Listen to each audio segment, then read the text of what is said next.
Obrigado, pastor Iron. É sempre um privilégio, irmãos, retornar a esta querida igreja.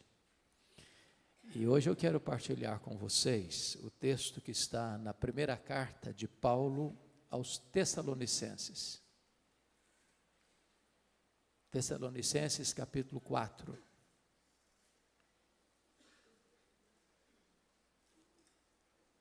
Dos versos 13 ao verso 18.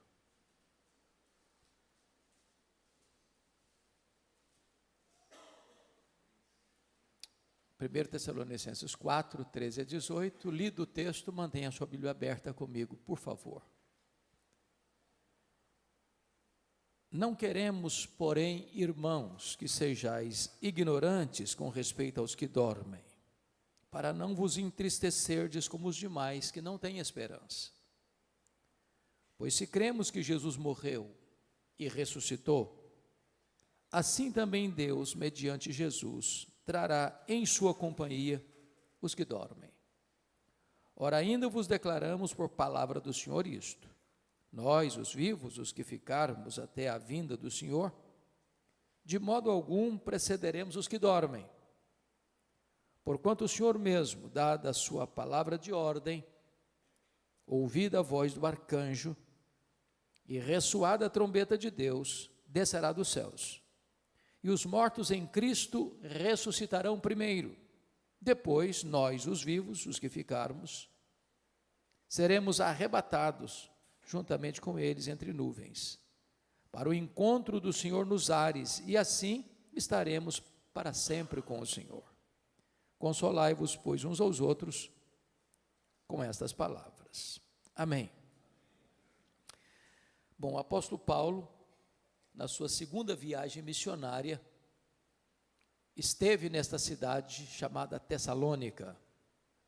É uma cidade grega, até hoje uma das maiores cidades da Grécia, hoje com o nome de Salônica.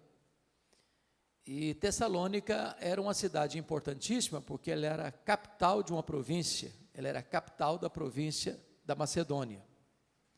E Paulo passa por lá, planta esta igreja, uma igreja que vai se tornar uma igreja modelo para outras igrejas, e precisou sair às pressas, porque queriam matá-lo na cidade.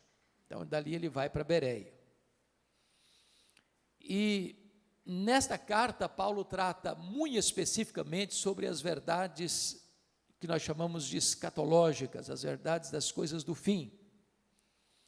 Por ser uma cidade grega, ela tinha forte influência da cultura grega. Esta carta é um clássico exemplo de que, em vez da igreja influenciar a sociedade, é a sociedade que está influenciando a igreja. Em vez da igreja imprimir no mundo o seu pensamento, o pensamento divino, à luz das Escrituras, é a cultura prevalecente que está influenciando a igreja. Qual era o pensamento básico, pilar dos gregos? Era o chamado dualismo. Os gregos criam nisso. O que era o dualismo? Dualismo era a ideia de que a matéria que você toca, que você vê, que você apalpa, era essencialmente má. O espírito invisível, imaterial, espiritual, era essencialmente bom. Em virtude disso, os gregos não acreditavam em três coisas. Eles não acreditavam na criação.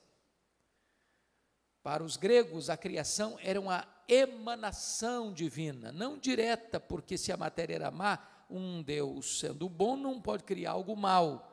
Então a criação veio a ser as últimas emanações da divindade, que já não tinha mais conexão com a divindade, porque na cabeça dos gregos a matéria era má. Então eles não acreditavam na criação. Claro, eles não acreditavam na encarnação, que para eles Jesus não podia ser Deus e homem ao mesmo tempo, porque já tinha um corpo material, e se para eles a matéria era má, ele não podia ser essencialmente bom. Se ele não podia ser essencialmente bom, ele não podia ser Deus. Então negavam também a divindade de Cristo, a encarnação de Cristo. Mas, finalmente, os gregos negavam a ressurreição. Na cabeça dos gregos, quando alguém morria, a morte era aplaudida por eles, porque na cabeça deles, a alma imaterial estava presa num cárcere, numa masmorra, chamada corpo. Então, quando alguém morria, na cabeça dos gregos, aquela alma que estava prisioneira no cárcere chamado corpo, era liberta. Pensar em ressurreição para eles era um anticlímax, era um retrocesso, porque era pegar aquela alma que fora liberta na morte e trazê-la de volta para a prisão do corpo. Então os gregos não acreditavam em ressurreição. É por isso que quando Paulo pregou em Atenas, a cidade grega, capital da intelectualidade humana, ao ouvirem falar de ressurreição, uns escarneceram. Então, o que estava acontecendo aqui? Quando um crente morria na igreja de Tessalônica, era um desespero só, porque os crentes de Tessalônica, copiando o que estava acontecendo na sociedade, no mundo, eles não tinham esperança, não tinha cântico, não tinha celebração, não tinha convicção de céu, não tinha garantia de vida eterna. Olha comigo o versículo 13: não queremos, porém, irmãos, que sejais ignorantes com respeito aos que dormem, para não vos entristecerdes como os demais que não têm esperança. Paulo está dizendo que o mundo não tem esperança, e os crentes não podem viver como o mundo sem essa esperança. Agora, o que ele está querendo dizer aqui com os que dormem? Com respeito aos que dormem, para não vos entristecerdes como os demais que não têm esperança. E a pergunta que eu faço a vocês: o que é que dorme na hora da morte? É o corpo ou é a alma? O que é que dorme? E a resposta insofismável, categórica é o corpo que dorme. A alma não dorme. O seu corpo não sobrevive sem a sua alma, mas a sua alma sobrevive sem o seu corpo. Você não é um corpo que tem uma alma, você é uma alma que tem um corpo. Você e eu fomos feitos do pó, somos pó e voltaremos ao pó. Mas na hora da morte, a alma, que é o sopro divino, se desprende do corpo e se volta para o Senhor. O pó volta à terra como deu, o espírito volta a Deus. Agora, aquela dúvida dos tessalonicenses ainda é a dúvida de hoje. Porque a pergunta hoje que eu mais escuto com um pastor é essa: pastor, como é que vai ser na hora da morte? O que vai acontecer? O que acontece quando um crente morre? Vamos falar dos cristãos agora. E quando falo cristão, estou falando daqueles que nasceram de novo, que têm seu nome escrito no livro da vida, que são herdeiros da vida eterna. O que acontece quando um crente morre? Bom, se você perguntar isso para um ateu que não crê na eternidade, o que acontece quando uma pessoa morre? Ele vai dizer assim: bom, morreu, é só matéria, acabou, não tem mais nada. Não tem mais nada. Se você fizesse a pergunta para um defensor do romanismo, da doutrina romana, ele vai dizer: gente, a pessoa não era tão má para ir direto para o inferno, não era tão boa para ir direto para o céu, morreu, vai para o purgatório. Fica lá sofrendo, purgando os pecados, não sabe se 1 ano, se 10 anos, se 100 anos, se 1000 anos, até os pecados serem purgados e aí poder entrar no paraíso. Não tem esperança nisso. Se você fizesse a pergunta para um espiritualista: o que acontece quando uma pessoa morre? Ele vai dizer: bom, morreu, desencarnou, reencarnou, desencarnou, reencarnou, desencarnou, num processo ad infinitum. Também não tem esperança nisso. Se você fizer a pergunta para uma outra vertente teológica hoje: o que acontece quando uma pessoa morre? Ele vai dizer para você: morreu, a alma fica dormindo, até a segunda vinda de Cristo, inconsciente. Bom, mas isso também não tem esperança. O que a Bíblia diz? O que a Bíblia diz? Quando um crente morre, a Bíblia diz lá em 2 Coríntios 5,8, que morrer é deixar o corpo e habitar com o Senhor. E o Senhor não está na sepultura dormindo. O que a Bíblia diz? Filipenses 1,23 diz que morrer é partir para estar com Cristo, o que é incomparavelmente melhor. E Cristo não está na sepultura. Cristo está sentado no trono. Ele está no céu, de onde intercede por nós. É por isso que Paulo diz: morrer Para mim é lucro. Por exemplo, quando Jesus disse àquele ladrão que se arrependeu, na última hora, na 10ª hora, à sua direita, o que Jesus disse para ele? Em verdade te digo que hoje mesmo estarás comigo no paraíso. Bom, Jesus morreu naquele dia, seu corpo foi sepultado, e a sepultura não é o paraíso. Isso porque Jesus, antes de morrer, disse: Pai, nas tuas mãos entrego o meu espírito. Então, o problema dos tessalonicenses é que eles estavam vivendo sem esperança, influenciados pela filosofia e pela cultura dos gregos, deixando de experimentar e usufruir as verdades consoladoras das Escrituras. Mas uma pergunta que é muito comum fazer, e eu acho que todo pastor que está aqui já escutou isso tantas vezes: pastor, como é que vai ser lá no céu? Já que partir é para estar com Cristo, que é incomparavelmente melhor. Como é que vai ser lá? Nós vamos nos conhecer lá no céu?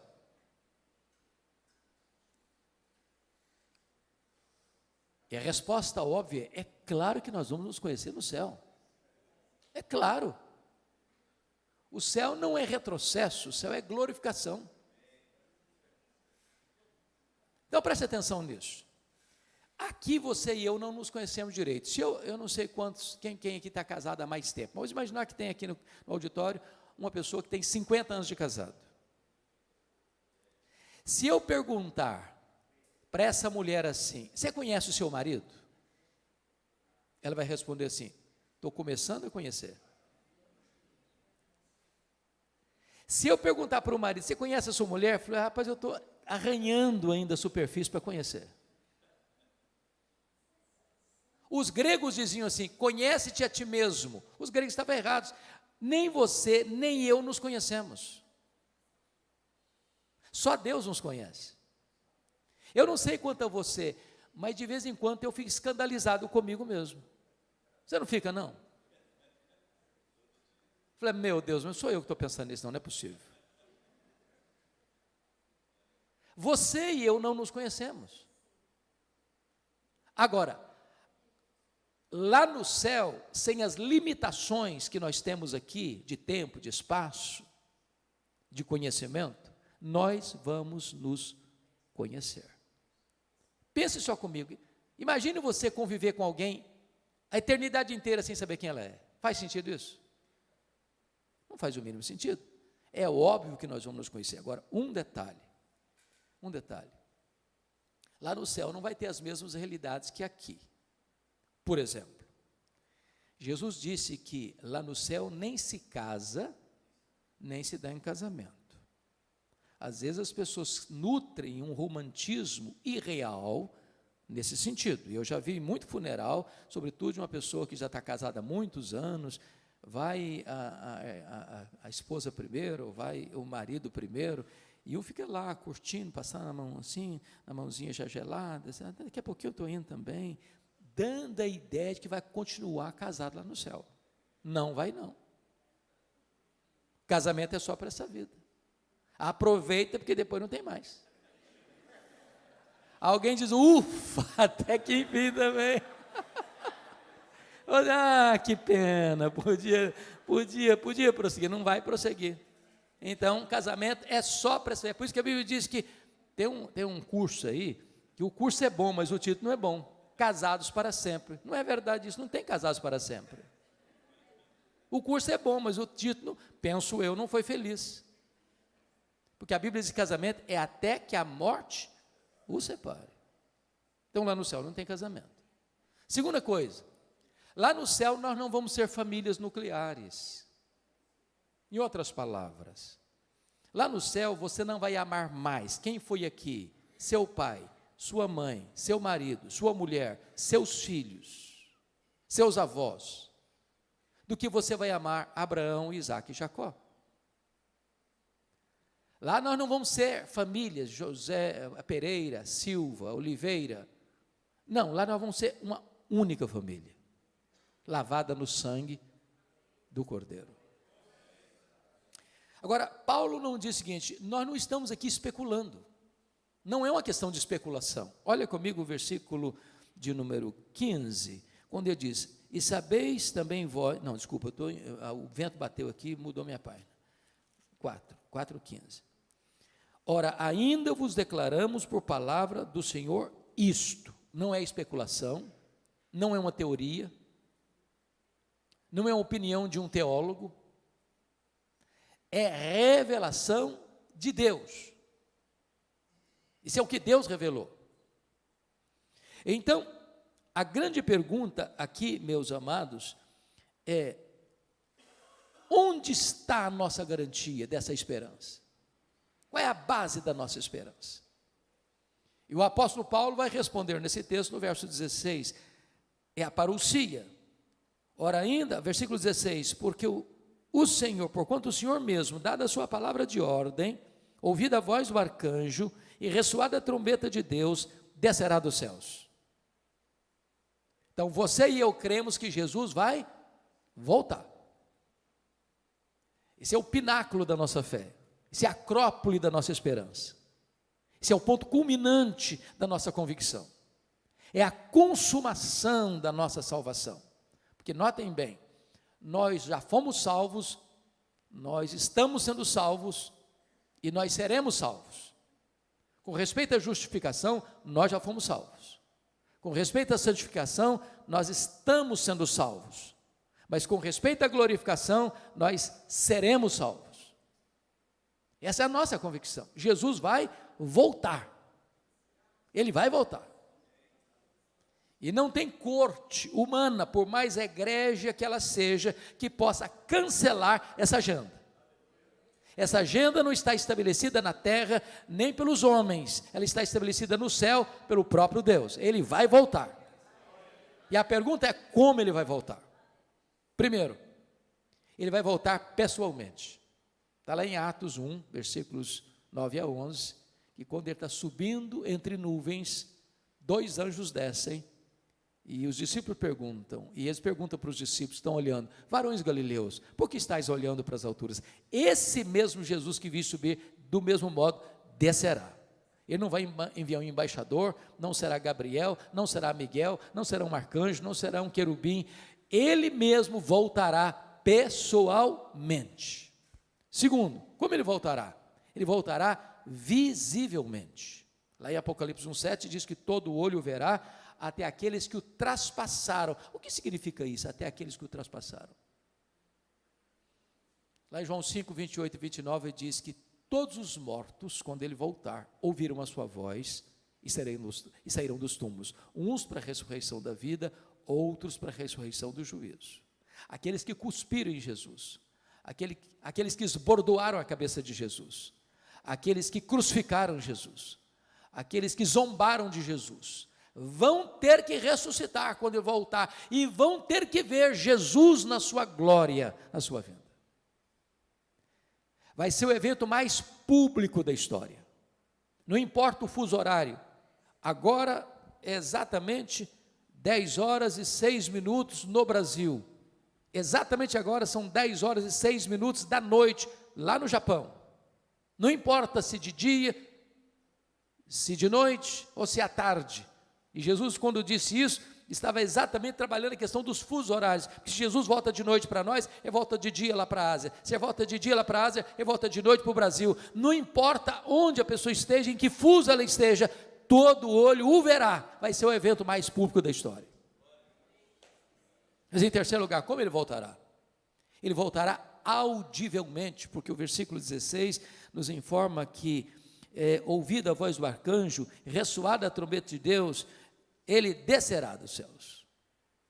Ou seja, vai ser com o maior alarido da história. Não tem um arrebatamento secreto que ninguém viu, ninguém percebeu. Não, é público, é visível, é audível. Não haverá caverna tão profunda, não haverá deserto tão inóspito, não haverá montanhas tão geladas, onde as pessoas estejam que não ouçam o ruído, o alarido, a publicidade desse som, quando Jesus voltar para buscar a sua noiva, a sua igreja. Como Jesus voltará? Quarto lugar, ele voltará repentinamente. Diz no sermão profético de Jesus que vai ser como um relâmpago que risca os céus do Oriente ao Ocidente. Quando está chovendo muito, está dando uma tempestade, você vê relâmpagos e você escuta trovões.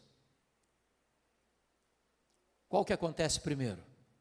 O relâmpago ou o trovão? Ambos ao mesmo tempo.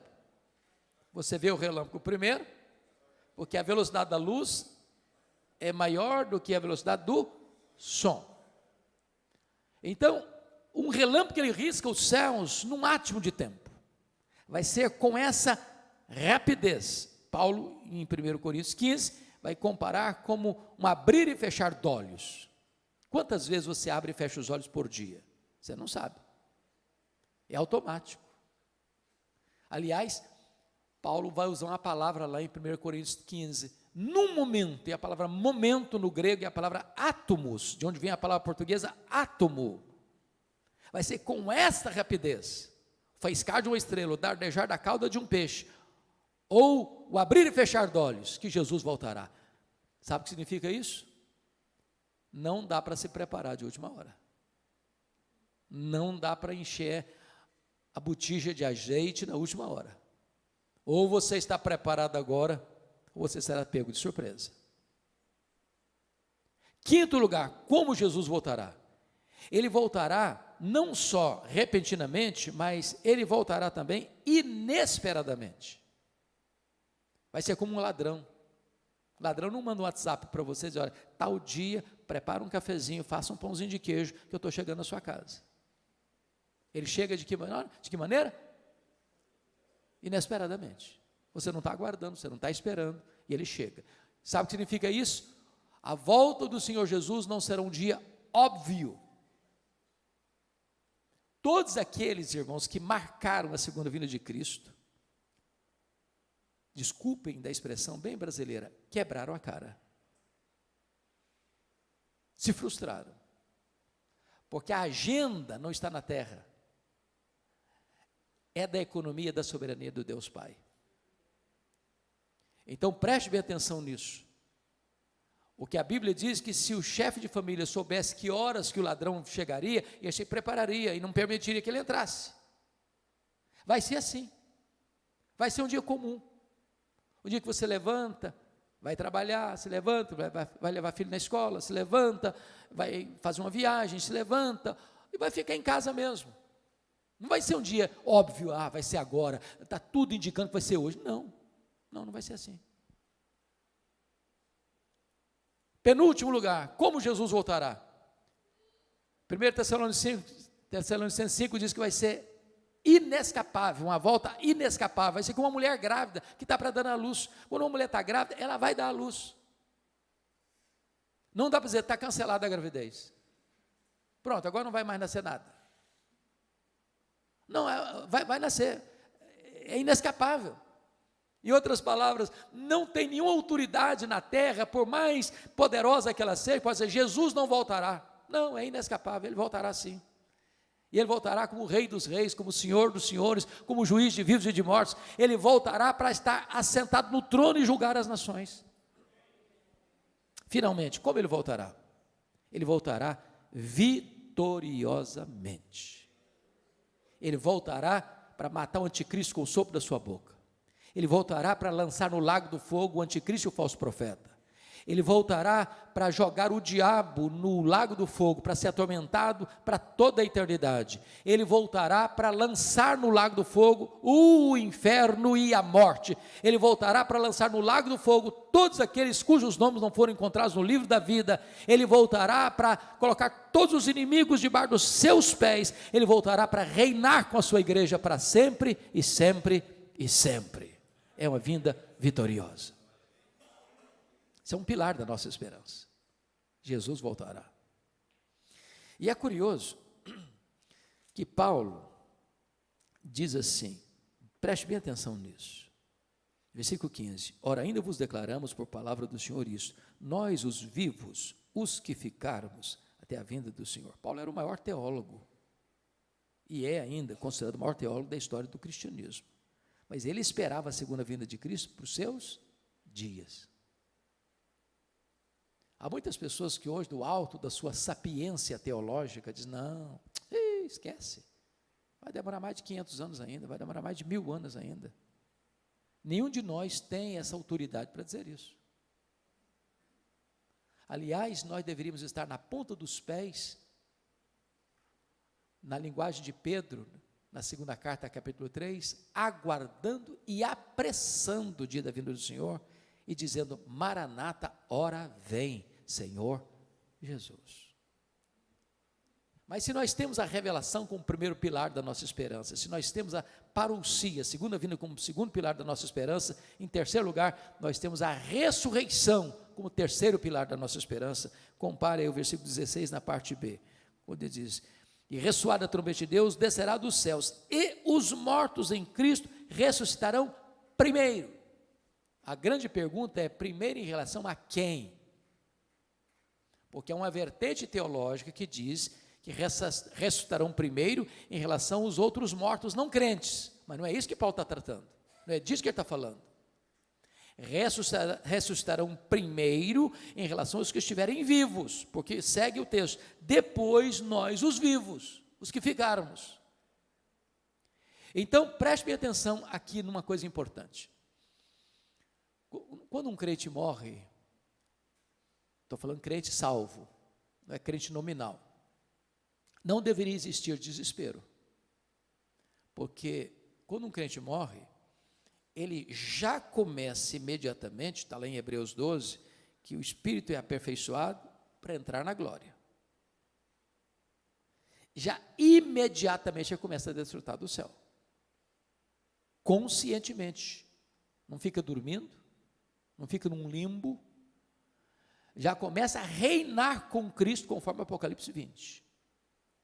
Quando Jesus voltar, cronologicamente falando, aqueles que já estão lá com ele no céu, cujo corpo está na sepultura, dormindo, me dão nota de rodapé, abra um parênteses, eu fecho depois.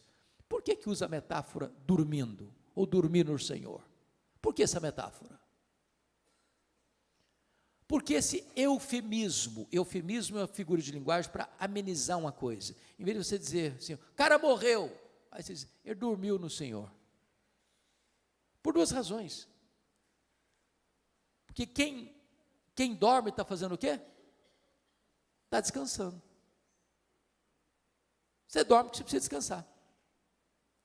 Apocalipse 14, 13 diz, bem-aventurados aqueles que desde agora morrem no Senhor, para que descansem das suas fadigas. Segunda razão porque usa a figura do dormir, porque quem dormiu vai acordar, se não acordou, não dormiu, morreu. Significa o quê?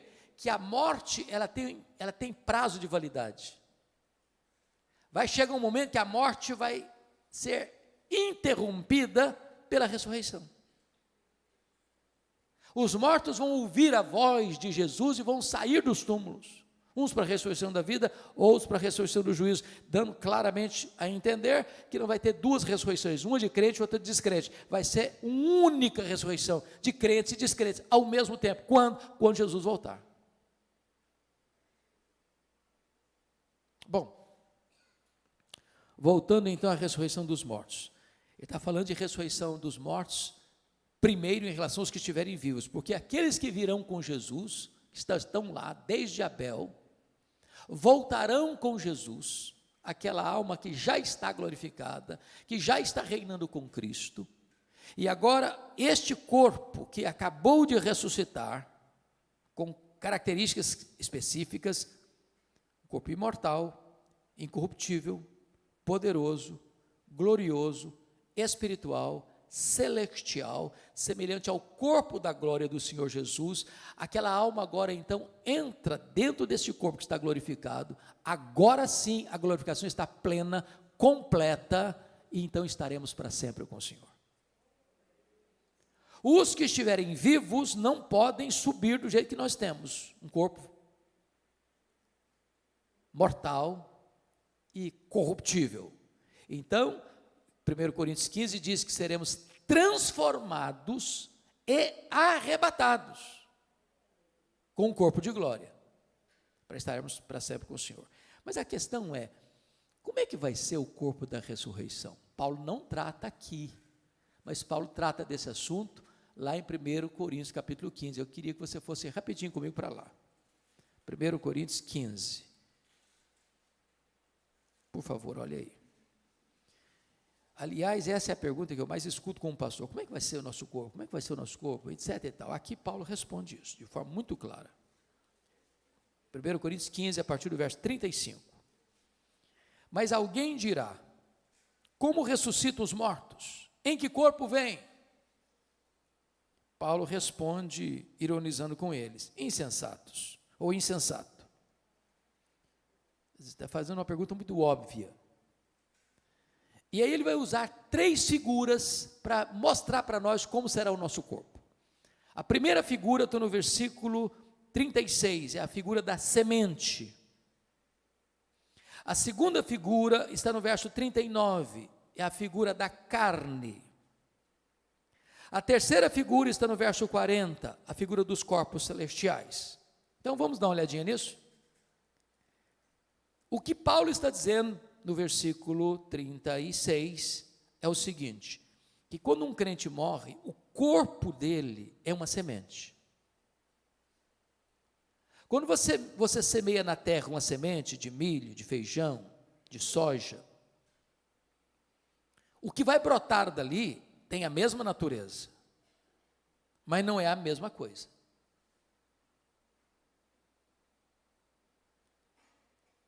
Então, ele vai explicar isso melhor a partir do verso 42.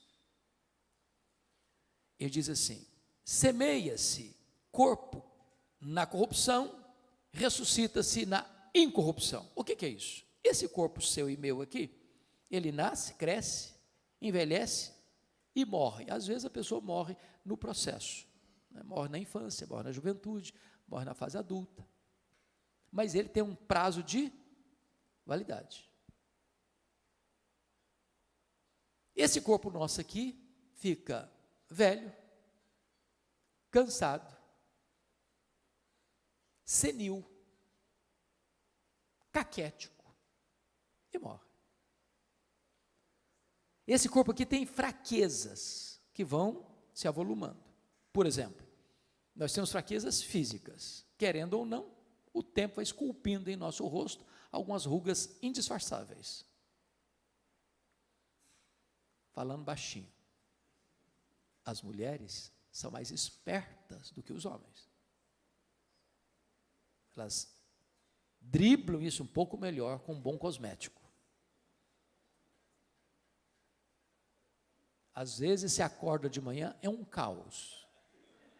Depois de um bom cosmético, vira um cosmos. Daqui a pouquinho, uma cirurgia plástica ajuda muito. Mas chega uma hora que, ainda que o famoso cirurgião plástico Pitangui ressuscitasse dos mortos, não teria mais jeito. As mãos já estão trôpegas, os joelhos bambos, as pernas fracas, os olhos embaçados. E diz os entendidos que cada fio de cabelo branco que brota na sua cabeça é a morte chamando você para um duelo. Eu acho que até um exército acampado ao meu redor. Temos fraquezas físicas. Os seus fugiram todos, mas a barba está aí para não deixar você escapar. Temos fraquezas emocionais. Há momentos na vida que você se desespera. E você nem consegue chorar, você só consegue gemer e dizer, meu Deus, eu não aguento mais. Temos fraquezas morais. Você e eu já prometemos para Deus, com lágrimas nos olhos, meu Deus, eu não vou cometer mais esse erro, eu não vou cometer mais esse pecado. E daqui a pouco você se flagra cometendo o mesmo erro, o mesmo pecado. Não é porque faltou para você sinceridade, não, faltou para você poder. Somos fracos. Temos fraquezas espirituais, somos um ser ambíguo, paradoxal, contraditório. O bem que queremos fazer não fazemos, o mal que não queremos praticamos. Somos fracos. Eu, quando passo pelas livrarias, e eu faço isso praticamente toda semana, procurando ver o que está saindo de novo, e vocês todos sabem que os livros mais publicados no Brasil e no mundo são livros de autoajuda. São livros que dizem assim para você: você é forte, você tem a força, você é um gigante. Basta você acordar, você é um gigante. E a Bíblia diz exatamente o contrário. A Bíblia diz que nós somos fracos. Mas muito fracos. A Bíblia diz que Deus conhece a nossa estrutura e sabe que somos pó. Então, esse corpo aqui, não adianta congelar, não adianta inventar. Não, ele vai envelhecer mesmo. Vai ficar enrugado mesmo. E quem não quiser ficar velho, é só morrer na infância também, está resolvido o assunto. Então, a semente que você joga é de um corpo corruptível. Mas o que vai brotar da sepultura na ressurreição é um corpo incorruptível. Não vai ficar velho, não vai ficar cansado, não vai ficar doente, não vai ter defeito físico, não vai ter estresse. É um corpo incorruptível. Segundo lugar, olha o que está acontecendo no verso 42. Semeia-se em desonra, ressuscita-se em glória. Ô irmãos, vocês que são crentes há muito tempo, os pastores aqui presentes, quantas vezes você e eu já visitamos um crente querido numa CTI de hospital, já há anos internado. Maurício está aqui, e seu vovô, irmão tão querido, Lair Boechat. Quantos anos, Maurício, você ficou 7 anos em coma. 7 anos em coma.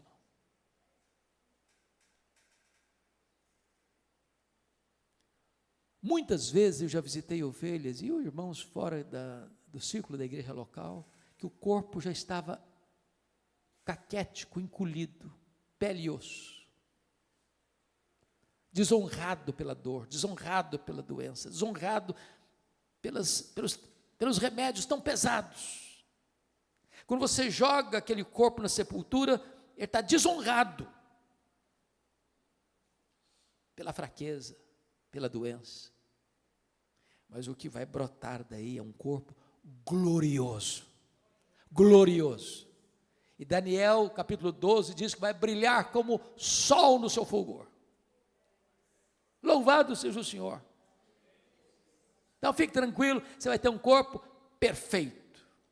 O corpo da ressurreição não vai brigar nem com o espelho, nem com a balança.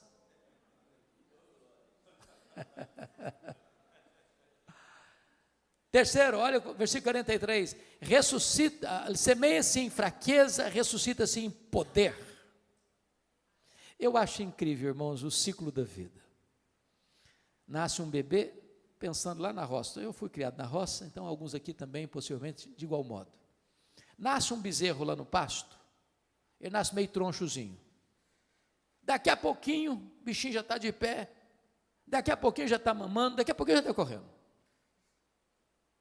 Nasce uma criança, é 100% dependente. Chega um ano, totalmente dependente. E aí, de repente, cresce, começa a andar, começa a correr, primeiro vê um adolescente, vaidoso, um jovem com os músculos tonificados, daqui a pouquinho já está adulto, já está andando mais assim, mais moderadamente, daqui a pouquinho já não corre mais, daqui a pouquinho os passos já estão mais lentos, daqui a pouquinho está precisando de uma muleta, daqui a pouquinho está precisando de uma cadeira de rosa, daqui a pouquinho está precisando de uma maca, daqui a pouquinho já está, mais do que um bebê, totalmente dependente de novo. Semeia-se em fraqueza, ressuscita-se em poder. Você quer saber como é que vai ser o nosso corpo poderoso? Olha o corpo de Jesus ressurreto. Ele entrava numa casa fechada, sem precisar abrir a porta. Ele saía lá de Jerusalém e aparecia lá na Galileia, 154 quilômetros, sem precisar percorrer o trecho. Ele foi assunto aos céus com o seu corpo glorificado. Agora deixa eu fazer uma perguntinha. Onde fica o céu? A que distância o céu está da terra? O nosso universo, diz os estudiosos, tem mais de 93 bilhões de anos-luz de diâmetro. Sabe o que significa isso? Se você voar à velocidade da luz, 300 mil quilômetros por segundo, nessa velocidade você demoraria mais de 93 bilhões de anos para chegar lá. Onde está o céu? Pergunto a vocês, com que velocidade Jesus voltou para o céu? Velocidade da luz? 300 mil quilômetros por segundo? Se ele voltou na velocidade da luz, ele está logo ali na esquina do universo ainda, depois de 2000 anos. Sabe o que significa que nós teremos um corpo poderoso? Significa que novos céus e nova terra será todo o ambiente do nosso habitat. Vou dar uma puladinha no céu, dar uma puladinha na terra. Quanto tempo um anjo gasta para vir do céu à terra? Quanto tempo? Sabe o que significa isso? Nós não estaremos como os anjos, como o corpo ressurreto de Jesus, sujeito às mesmas leis que nos governam agora. É por isso que o hino diz, nem metade da glória celeste jamais se contou ao mortal. Mas vamos à segunda imagem, à segunda figura? Como é que vai ser o nosso corpo? Confira aí comigo agora o versículo 39. Nem toda a carne é a mesma, porém uma é a carne dos homens, outra é a carne dos animais, a outra a carne das aves, a outra a carne dos peixes. Uai, Paulo, eu não estou te entendendo agora. Será que Paulo está dizendo aqui que também os animais, as aves e os peixes vão ressuscitar? É disso que ele está tratando?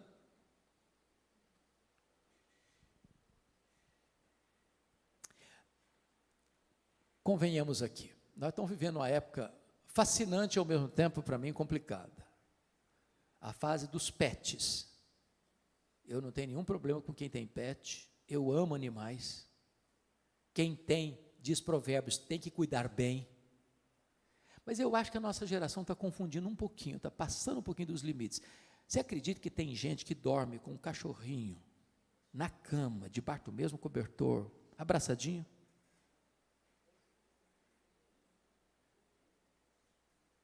Eu estava num voo internacional há uns 3 anos, lá em Washington, vindo para o Brasil. E eu estou sentado e chega um casal muito bonito, um rapaz e uma moça, muito bonitos, com um cachorro grandão, sentado na minha frente. Daqui a pouquinho o rapaz disse assim para a moça, fique aqui que eu vou comprar uma Coca-Cola. O lugar que vendia Coca-Cola ficava a uns 10 metros de onde estavam sentados. Quando o rapaz saiu, a moça lascou um beijo na boca do cachorro, mas daquele beijo cinematográfico. E eu fiquei olhando isso, falei, meu Deus, mas é muito mau gosto dessa menina. Está doido, senhor.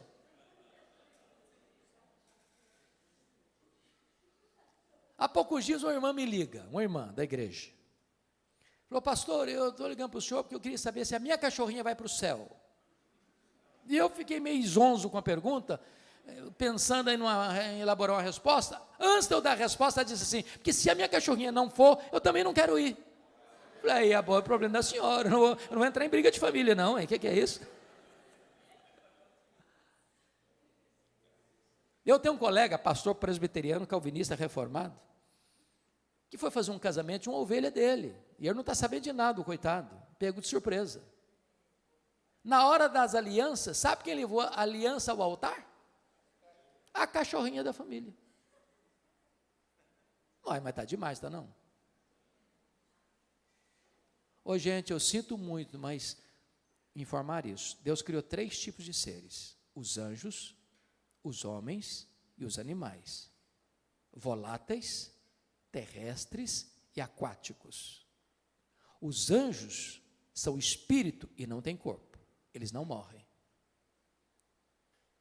Os homens têm corpo e espírito. Morre o corpo, o espírito volta para Deus. Os animais, voláteis, terrestres e aquáticos, têm corpo e não têm espírito. Morreu, acabou. Jesus não foi para a cruz para redimir cachorro, peixe e papagaio.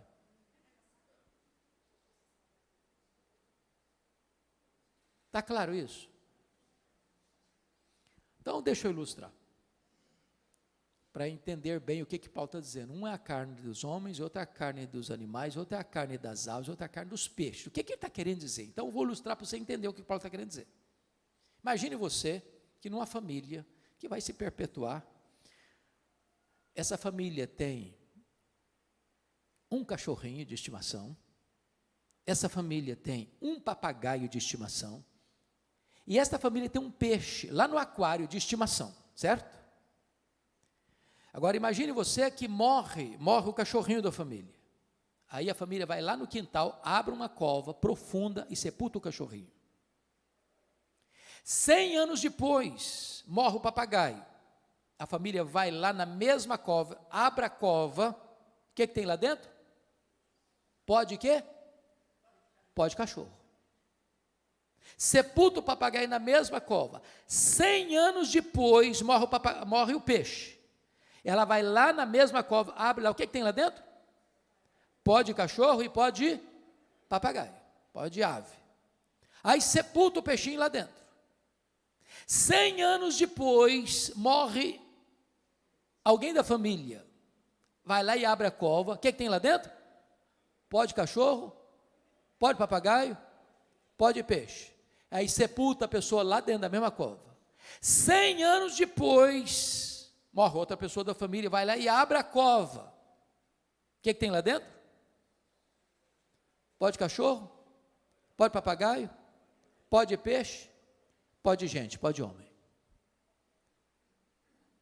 E na hora que Jesus voltar, como é que vai ser? Está tudo misturado, é pó, tudo é pó, tudo é pó. Tudo é pó. Como é que vai ser então? Vai ressuscitar tudo junto? Vai ressuscitar pó de cachorro? Vai voltar a ressuscitar pó de papagaio, pó de peixe, pó de gente? Não. O que Paulo está nos ensinando, um é a carne dos homens, outra é a carne dos animais, outra é a carne dos aves, outra é a carne dos peixes, mas quando Jesus ressuscitar, só pó de gente vai ouvir a voz dele e sair do túmulo. Pastor, como é que fica esse negócio de cremar? Vai comprometer a ressurreição? Eu pergunto a vocês, o que aconteceu nas Torres Gêmeas do dia 11 de setembro de 2001? 3.000 graus centígrados, viraram pó. O que acontece quando uma pessoa é comida por um monstro marinho que vai soltando partículas do corpo dele para milhares de quilômetros mar adentro? Quando Jesus voltar, todos vão ouvir a sua voz. Não importa se apenas uma partícula de pó, o Senhor que criou o universo sem matéria pré-existente é poderoso para ressuscitar o seu corpo de maneira incorruptível, imortal, poderosa, gloriosa, espiritual e celestial. Mas deixa eu terminar. A última figura que Paulo usa, está aí no versículo 40. Também há corpos celestiais e corpos terrestres. Sem dúvida, uma é a glória dos celestiais e outra dos terrestres. Uma é a glória do sol, outra é a glória da lua, outra é a glória das estrelas, porque até entre estrela e estrela há diferenças de esplendor, pois assim também é a ressurreição dos mortos. O que Paulo está querendo ensinar com aqui? Eu creio, pastor, que ele está falando aqui daquilo que nós chamamos de galardão. Todos vão brilhar, mas nem todos vão brilhar com a mesma intensidade. Uma é a glória do sol, outra é a glória da lua, outra é a glória das estrelas, porque até entre estrela e estrela há diferença de esplendor. Assim também é a ressurreição dos mortos. Está lá em Daniel 12, que quem a muitos conduzir a justiça brilharão como o sol no seu fulgor. Eu acho aqui para nós que tem alguns crentes que vão chegar no céu meio lusco-fusco. Está escrito lá em 1 Coríntios 3, versículos 11 a 15, que ninguém pode lançar outro fundamento além daquele que já foi posto, o qual é Cristo Jesus. E eu, como prudente construtor, edifiquei sobre o fundamento. Agora, quando se edifica sobre o fundamento, você tem que escolher o material. Tem gente que escolhe material nobre, como ouro, prata e pedras preciosas. Outro vai construir com material perecível, como madeira, palha e feno. O fogo provará a obra de cada um. Se a obra de cada um provada pelo fogo permanecer, esse receberá galardão. Mas se a obra de alguém que construiu sobre o fundamento com material perecível e vai ser consumido pelo fogo, esse vai ser salvo, como que através do fogo, mas não receberá galardão. Tem crente que vai entrar no céu com cheiro de fumaça.